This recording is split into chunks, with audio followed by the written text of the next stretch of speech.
ঝিনাইদহ ৪ আসনের এমপি আনোয়ারুল আজিম হত্যা মামলার অন্যতম আসামি সিয়ামকে নিয়ে বাগজোলা খালে তল্লাশি চালিয়েছে নৌসেনা এবং কলকাতা পুলিশের ডিএমজি দল।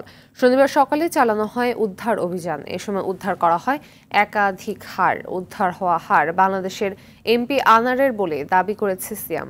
এদিকে কলকাতা পুলিশের তরফে বলা হয়েছে, উদ্ধারকৃত হাড় নিহত সংসদ সদস্য আনোয়ারুল আজিমের কিনা ফরেনসিক পরীক্ষার পরই তা নিশ্চিত হওয়া যাবে।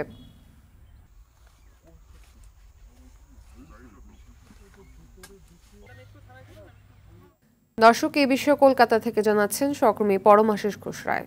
গত 13ই মে বাংলাদেশের 3 বারের সাংসদ আনোয়ারুল আজিম সাহেব কিন্তু খুন হয়েছিল কলকাতার নিউ টাউনের 13ই মে একটি আবাসনে, সঞ্জীবা আবাসনে।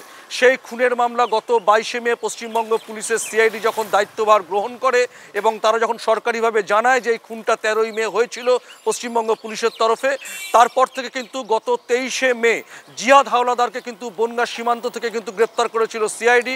পরবর্তী পর্যায়ে আমরা দেখেছিলাম বাংলাদেশের ঢাকা থেকে কিন্তু ডিবি প্রধানের 3 প্রতিনিধি দল এসেছিল কলকাতার ভাঙরের যে বাগজোলা খাল সংলগ্ন এরিয়ায় কিন্তু তন্ন তন্ন করে ডিজাস্টার ম্যানেজমেন্ট, নৌসেনা, সিআইডি এবং ডিবি প্রধানের প্রতিনিধি দল কিন্তু বিভিন্ন জায়গায় তন্ন তন্ন করে খুঁজেছিল তার দেহ টুকরো পাওয়া যায় কিনা।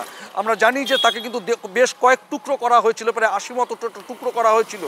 সেই পরিস্থিতিতে দাঁড়িয়ে গত 28শে মে সঞ্জীবা গার্ডেন্সে সেফটি ট্যাঙ্কের থেকে তার প্রায় 4 কেজি মতন দেহের টুকরো কিন্তু পাওয়া গেছিল। সেটা ফরেনসিক রিপোর্টে পাঠানো হয়েছে।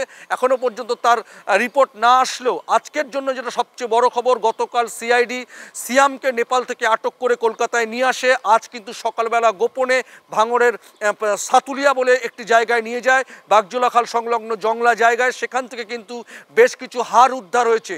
সিয়ামের দাবি এই হাড় কিন্তু এমপি আনোয়ারের দেহের হাড়। সেটি এই মুহূর্তে ফরেনসিকে পাঠানোর জন্য তোড়জোড় করেছে পশ্চিমবঙ্গ পুলিশের সিআইডি। সেখানে আজকে এই তদন্তে কিন্তু ছিল ডিজিএম, ছিল ডিজাস্টার ম্যানেজমেন্ট, ছিল সিআইডির প্রতিনিধি দল, ছিল কলকাতা পুলিশের বিভিন্ন আটো সাটো গোয়েন্দা বিভাগের আধিকারিকরা কিন্তু ছিল।